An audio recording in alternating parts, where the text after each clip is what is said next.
BPK temukan sejumlah masalah dalam pembangunan Ibu Kota Nusantara (IKN) tahun 2022.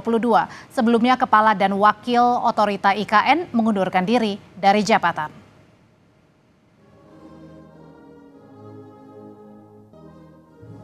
Jelang perayaan Hari Kemerdekaan RI ke-79 yang rencananya berlangsung di IKN, Kepala dan Wakil Otorita IKN justru mengundurkan diri dari jabatannya.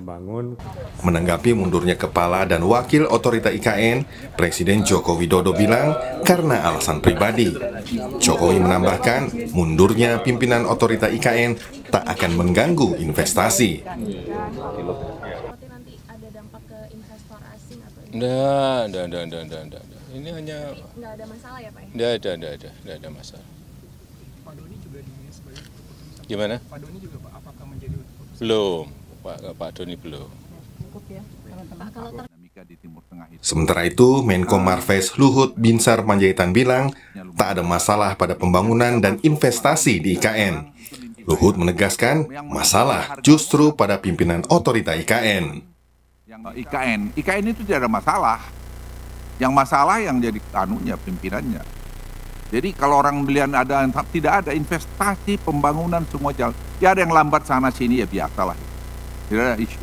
Dan memang banyak masalah yang lalu yang kita tuntaskan sekarang ini. Dan overall menurut saya tidak ada isu mengenai ibu kota. Apalagi sebelumnya, BPK menyebut ada sejumlah temuan masalah pada pembangunan IKN.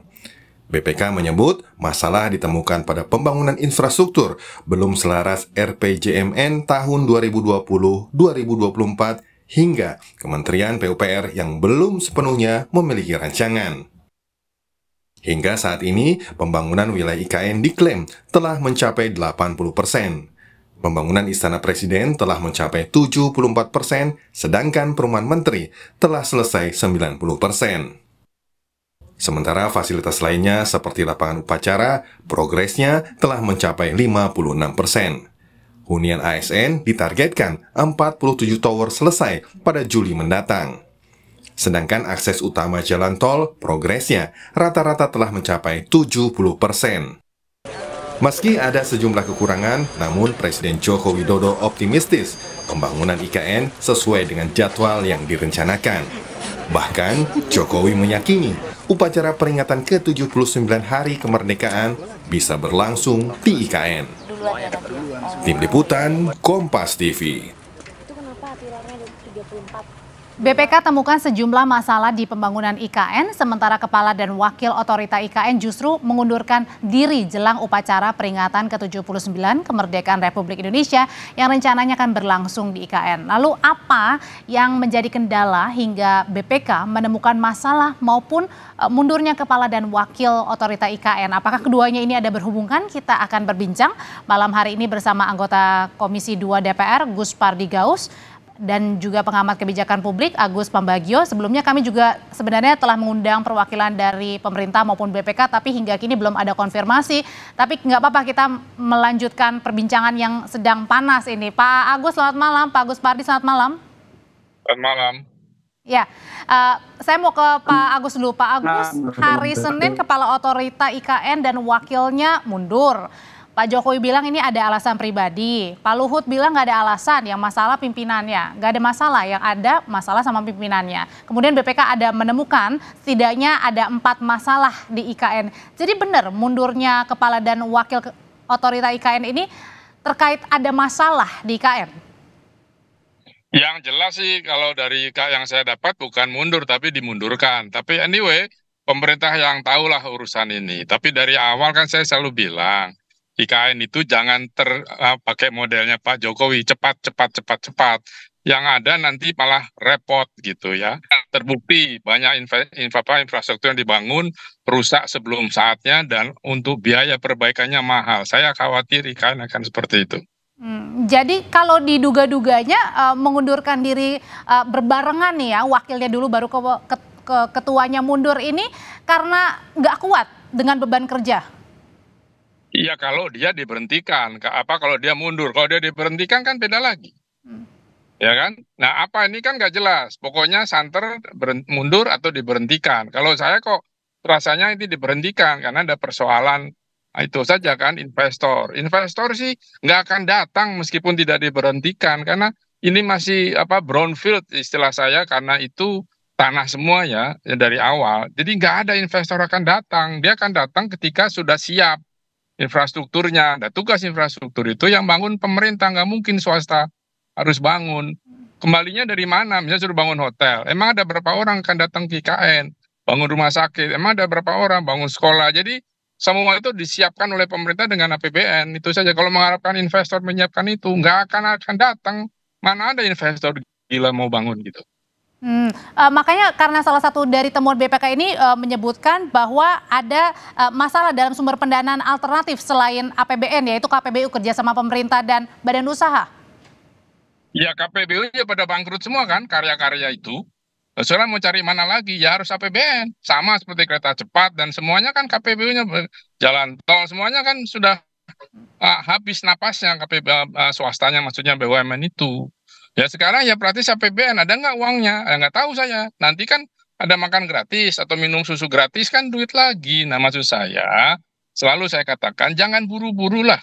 Kita pindah rumah saja perlu waktu 1-2 tahun cari lokasi, airnya bagus atau ada, tidak, dan seterusnya. Kalau buru-buru, nggak bisa. Model Pak Jokowi ini cepat, akhirnya ya cepat rusak. Kalau gitu sekarang saya tanyakan ke Pak Agus Pardi. Pak Agus Pardi, sebenarnya kalau DPR ini mengawal terus nggak sih proyek IKN hingga akhirnya hari Senin kemarin nih Kepala dan Wakil Otorita IKN ini mundur deh? Ya memang kami Komisi 2 bulan yang lewat, yaitu tepatnya di bulan April, kita melakukan RDP dengan Otorita IKN yang dipimpin langsung oleh Pak Bambang. Itu beliau menyampaikan report daripada proses pembangunan itu. Saya ketika itu memang mempertanyakan terhadap proses report tersebut, di mana ketika itu masih ada yang 45%, 50%, 60%. Nah, padahal waktu yang akan ditempuh untuk penyelesaian itu, rasanya menurut saya sulit rasanya untuk dipenuhi. Jadi pada saat itu agak terputus Pak Agus Pardi. Jadi pada saat itu juga DPR menemukan ada masalah artinya? Persis tentang ada masalah atau tidak, tetapi yang jelas dari informasi yang beliau sampaikan oleh Bang, Kongres dipaparkan paparan yang sedang dilaksanakan. Capai 40-an persen, 50 ada yang kan Pak Agus Pardi. Progress report ya gimana? Mohon maaf Pak, sambil diperbaiki komunikasinya karena kita pengen dengar juga penjelasan dari Bapak. Saya mau kembali dulu ke Pak Agus kalau gitu. Pak Agus tadi katanya kan kemudian ada selain APBN ya, di luar APBN pendanaan alternatif itu sumber pendanaannya ada masalah juga soal misalnya persiapan lahannya, pemeliharaannya pun belum jelas, alokasinya juga belum jelas. Jadi siapapun pengganti kepala otorita IKN ini belum tentu bisa menyelesaikan masalah. Betul sekali, karena uangnya kan nggak jelas memang. Contoh pertahanan, TNI AL, TNI AU dan sebagainya itu belum ada anggarannya. Tapi Pak Luhut bilang nggak ada yang masalah kok. Ya Pak Luhut kan selalu bilang begitu, nggak heran lah. Gitu. Yang penting sekarang buka-bukaan saja. Di mana masalahnya? Menurut saya ada masalah pembiayaan di situ, ada masalah pembebasan tanah di situ. Karena saya jumpa dengan ahli waris dari Kesultanan yang mengatakan bahwa tanah mereka diserobot, dipaksa pindah, itu tanah kita secara ulayat, secara adat, itu tanah dia. Ada buktinya dari pemerintah Hindia Belanda dan sebagainya. Jadi tanah itu belum beres. Waktu itu kan mau diusir tuh. Di kilometer berapa itu mau diusir karena 7 kepala keluarga atau bagaimana lupa saya. Itu kan rame, saya bilang nggak bisa begitu. Kalau ngusir-usir gitu tuh model developer kan waktu itu wakil ketuanya dari developer. Itu nggak bisa begitu, harus pakai cara-cara birokrasi yang biasa dilakukan oleh PUPR. Nah ini yang semua serba gelap di situ. Jadi bangun. Presiden kan maunya cepat, nanti upacara. Akhirnya upacara separuh-separuh, kan costly itu. Nah jadi maksud saya janganlah cepat-cepat gitu. Satu-satu karena tanahnya kan juga tanah di Kalimantan itu spesifik, dia sangat lembek, tanah lempung gitu. Dan itu berbahaya untuk konstruksi. Saya atas saran dari beberapa ahli konstruksi yang kita diskusikan, itu nggak bisa main tanam-tanam gitu. Katanya sudah pakai teknologi, ya oke, tapi ini kan alam.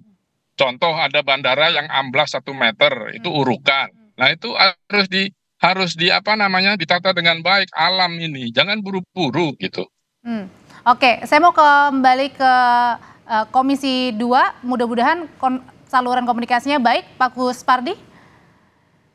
Oke, masih belum terhubung, saya kembali lagi ke Pak Agus. Pak Agus, itu kan tadi kalau kita lihat di paket sebelumnya kan progresnya ini sudah terlihat begitu ya, diklaimnya begitu. Nah sekarang juga ada PLT sementara Kepala Otorita IKN yang juga kemudian Menteri Perhubungan Pak Basuki. Apakah ini Menteri PUPR? Menteri PUPR maksud saya. Apakah ini kemudian menambah angin segar buat kelanjutan IKN? Menurut saya tidak, kan Pak Jokowi ada di situ mantan Dirjen Cipta Karya menjadi chief pokoknya penanggung jawab pembangunan ada di situ. Nah, ada Pak Basuki di situ menteri. Pak Basuki itu kerjanya sudah banyak di infrastruktur. Jadi menurut saya tidak akan ada perubahan di UKM, di IKN. Ya kan persoalannya itu tadi, yaitu persoalan anggaran dan persoalan soal tanah. Anggaran memang di IKN itu ada di PUPR.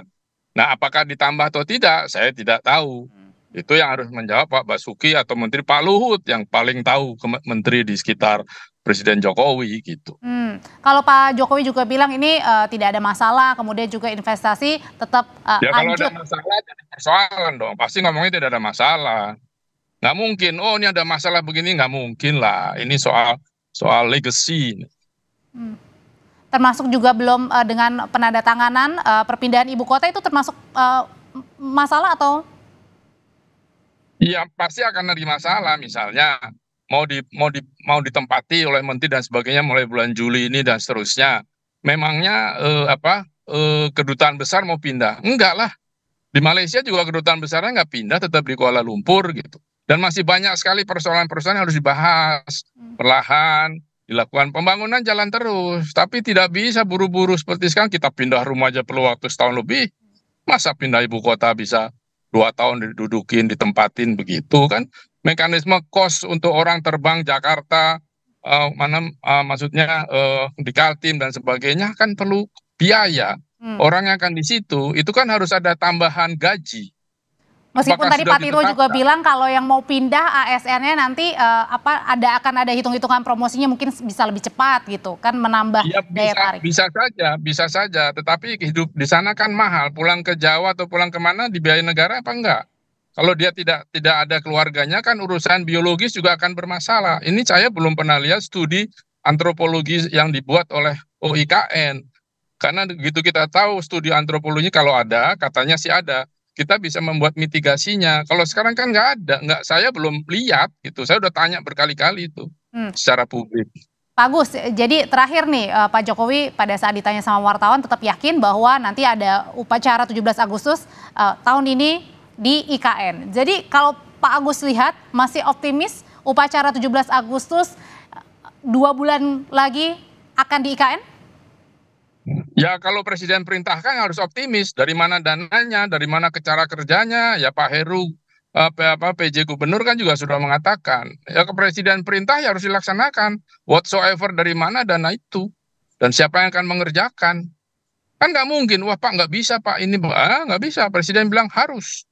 Sudah ambil tengah tadinya pindah situ semua, sekarang cuma 50-50 kan kos lagi itu. Siapa yang mau ngatur? Duit anggaran dari mana? Gitu loh. Pak Agus Pambagio, terima kasih sebelumnya juga sudah bergabung bersama kami Pak Gus Pardi. Sehat selalu Bapak-bapak semua. Terima kasih.